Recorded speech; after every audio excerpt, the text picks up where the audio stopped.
Halo semuanya, perkenalkan nama saya Rafael Rebika Elarde dari Sekolah Indonesia Dava kelas 11 IPA. Pada video kali ini saya akan menjelaskan tentang bagian-bagian komputer beserta fungsinya. Sebelum lanjut ke bagian-bagian komputer beserta fungsinya, saya akan menjelaskan pengertian komputer terlebih dahulu. Jadi, komputer adalah alat elektronik yang bekerja secara sistematis dan cermat untuk mengolah berbagai macam data. Bagian komputer yang akan saya jelaskan terlebih dahulu yaitu perangkat input. Perangkat input ada mouse.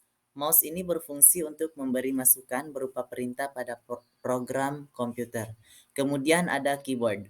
Keyboard ini berfungsi untuk memasukkan karakter seperti huruf, angka, dan simbol pada komputer.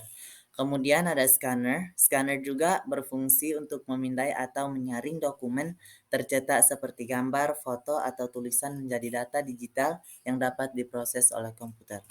Kemudian ada CPU atau Central Processing Unit. Nah, Central Processing Unit adalah inti dari komputer dan untuk pemrosesan data dari sebuah perangkat komputer. Di dalam CPU terdapat beberapa komponen-komponen untuk proses kerjanya komputer. Komponen tersebut seperti VGA card, casing, power supply, dan lain-lain yang akan saya jelaskan satu persatu. Untuk VGA card, ini berfungsi untuk berperan penting untuk menampilkan output proses ke monitor.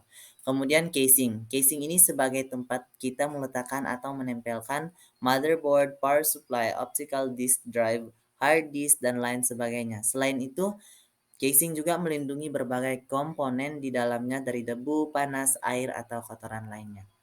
Kemudian ada power supply. Power supply ini berfungsi untuk mengalirkan listrik ke setiap bagian komputer agar dapat berjalan. Kemudian ada motherboard. Motherboard berfungsi untuk menghubungkan setiap komponen-komponen komputer tersebut agar bisa saling berkomunikasi satu sama lain. Setelah itu ada prosesor. Prosesor ini berguna untuk proses berpikir dan logika dari penjalanan sebuah perintah komputer. Kemudian ada RAM komputer.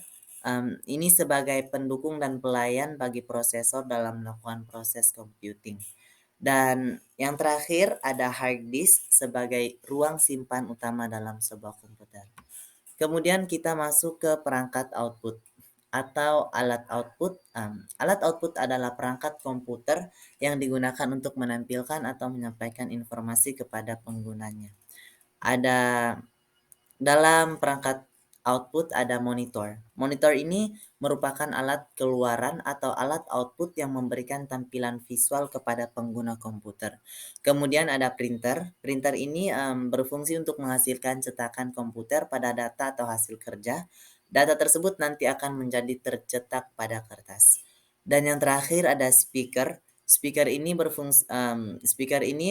merupakan perangkat keluaran yang menghasilkan suara di mana suara tersebut sebelumnya telah diolah dalam sound card atau kartu suara. Sekian dari saya, semoga bermanfaat dan banyak terima kasih dan selamat pagi.